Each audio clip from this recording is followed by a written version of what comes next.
In almost every toolbox, you'll find things like a hammer, drill, saw. And while those tools are necessary and will get you a very long way on most jobs, here's a list of tools that we purchased for our house build that were a little out of the box, and we think you might benefit from hearing about them too. Now, if you do feel like these tools would help you and you'd like to support our channel, we left links in the description below to each one, or a version of each one, or as many as we can at least, where you can pick them up yourself as you click through the link. Let's get started. The first one on our list is a drywall drill. Modern drills are incredible. They're fast, they're super powerful. I use one probably every day. But when it came to hanging drywall in our home, two problems popped up almost immediately using a standard drill. Now, I have a pretty heavy duty drill. That brings up the first issue, which is it's heavy. So physically it's heavy. So every time I would lift it up above my head, once is fine, but over the course of 3 days, my shoulders were killing me. The other problem that popped up is that while modern drills are really fast, they're not meant for accuracy of like depth, you know, and when you're hanging drywall, how deep the screw goes into the drywall is the most important part. Too deep and you tear the paper, effectively ruining that attachment point. But if it's too shallow, then there's not a good bite on the paper and you'll see that screw head forever, even after paint and mudding and all that. On a drywall gun, you have an adjuster and it adjusts how deep that screw will penetrate into the drywall. Set it, forget it, the depth is not an issue. Catherine, Grab a screw. hand me that screw right there, baby. Right. Yep. Thank you. And they're built very lightweight, to the point where after multiple days of using it, I could still lift my arms. So if you're hanging drywall, you got a bigger drywall job, pick one of these up. They're not just like a luxury item, they're kind of a lifesaver. The second item on our list is an electric chainsaw. Bear with me though, I know this sounds a little weird. If you're building an ICF home, you're gonna be cutting a lot of foam, and I mean like a lot of foam. And I went through every tool in my toolbox to find out what tool might be the best on a large project like this. The table saw can be good if you have long straight cuts, and oftentimes you do, but these blocks are large and unwieldy. Unwieldy? They are difficult to wield. And the bigger your object is, the more dangerous table saws tend to be to use because you're not in full control. A handheld circular saw can be awkward. If you're up above your head a lot or in different weird angles in your house, it gets a little awkward. Plus, they kick up so much foam you can barely see the line that you're supposed to be cutting, and they're not that fast, to be honest. Perhaps the best tool that you probably already own would be a, well, what we call a sawzall, but I guess they're called circular reciprocating saws or demo saws, even though that's not technically accurate. Those are great. They really do a really good job, but they don't do half as good of a job as just a cheap electric chainsaw. We got ours from Harbor Freight for like 80 bucks. When I was cutting in windows and doors and, we had blowouts of the concrete when we filled our walls up. The concrete blew out the sides. The blowouts weren't too bad. It just popped a hole in the side of the wall and then the concrete dried there. And so this chainsaw that we bought just flattened that wall right out again. We were able to move on. For ICF homes specifically,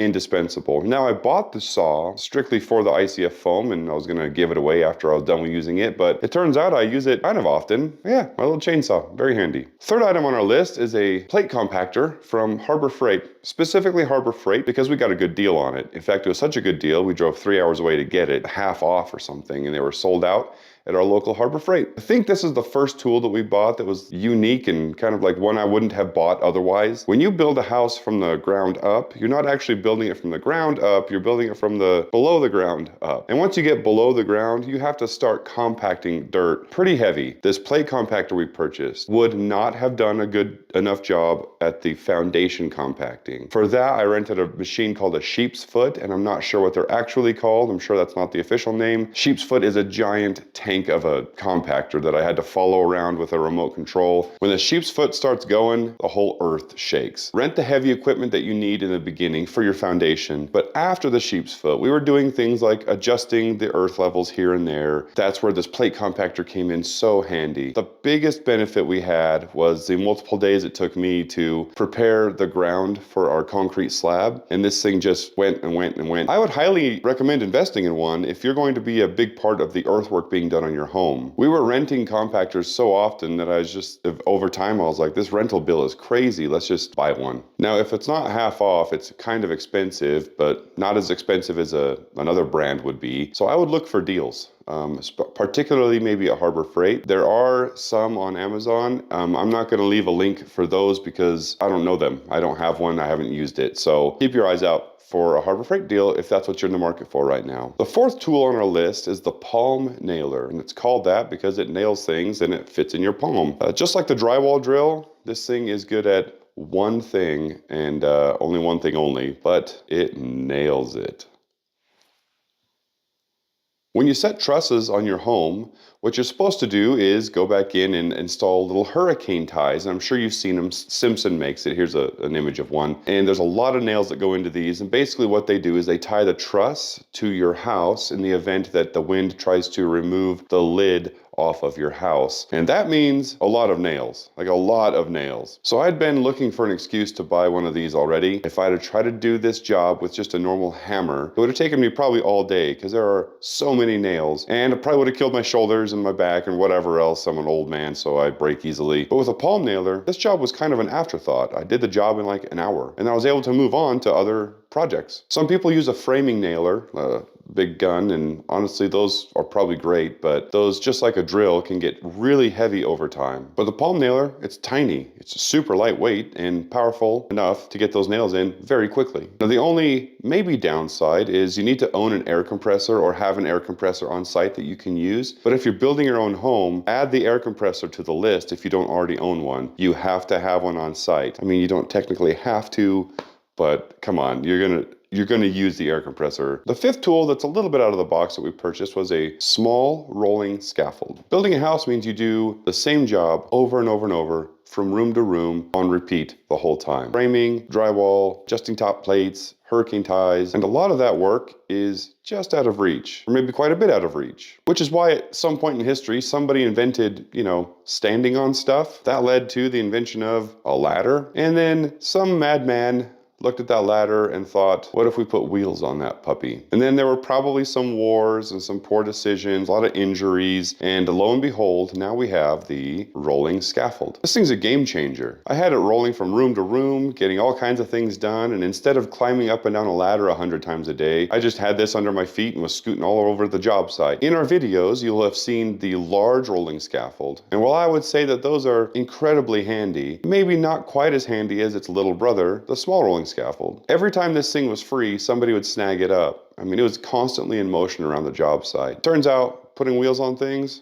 it's a very good idea. The next item on the list is maybe the most niche. You may not even care to consider buying one, and what that is a vacuum pump for the mini split ductless systems. If you considered building your own home or a cabin or a shop, shed, you've probably considered the ductless mini split system, and you should consider it because they're incredible and efficient and they work well. Installing ductless mini split systems isn't exactly a beginner DIY job, although it is pretty simple if you do some research. The easy part is physically installing the items. You pour concrete pad outside, which is fun. Put the outdoor unit on that pad, you run lines out the wall, you drill a hole through your wall, put the head unit on. It's kind of a fun project. The part that is a little more advanced is the pulling a vacuum in the lines, and well, I guess that's it, pulling a vacuum in the lines, because most people have never turned on a vacuum pump, so it's a little intimidating, and it was for me as well. Now, you can rent these, and that's a fair option.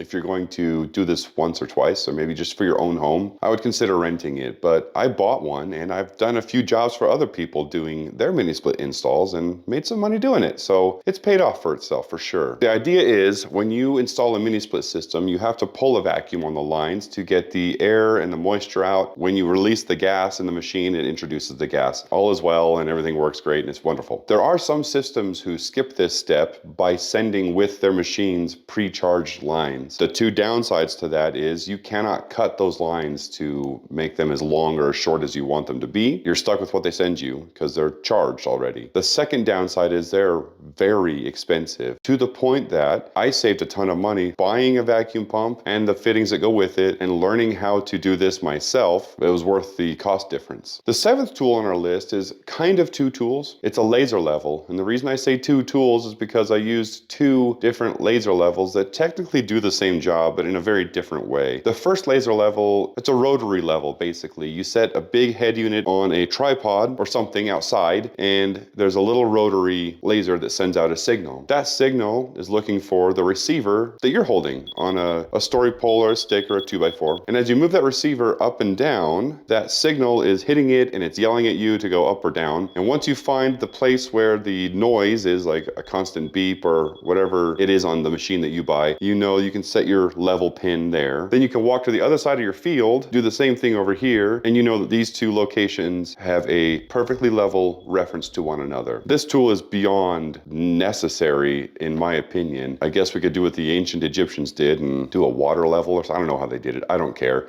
These exist so I don't have to learn Egyptian. When digging the foundation, when we were setting pins for our slab, we used this. We used it constantly. They're expensive, but definitely worth it for the beginning phases of your project. In the later phases of your project come the second type of laser level, and this is the one that most people are familiar with. It's a small device. You can hang it on a nail or a tripod as well, or a pile of books and in your room. And then what these do is they send out a visible laser level across the room. You can see it. And then you can use that laser level as a reference. They're so handy that the second the walls went up in my house, I don't know that a single day went by that I didn't use it. Bathrooms, tile, framing, everything. You can use these to hang pictures. I mean, it's just so handy and quick. Every home DIY kit needs to have one of these. Nearly all of them send out a visible horizontal line. Some of them have a vertical line. Some of them have a 360 laser in all kinds of directions. And the one that I'm looking into invest in next has a plumb dot. I am nerding out on lasers. So not only is the laser level a tool that makes you faster and better, it also makes you look like you know exactly what you're doing. The most exciting part of this video for me is probably going to be the comments, because I want you guys to please enter any tools that I've missed, some out of the box tools that most people don't think about. What's even better is if you've made your own tools. I'm a sucker for homemade tools, and I don't know why. And again, if any of these tools have tickled your fancy, there will be a link in the description below where most of them will be easily purchased. Thank you so much for watching. Happy building. Take 3, huh? Jeez.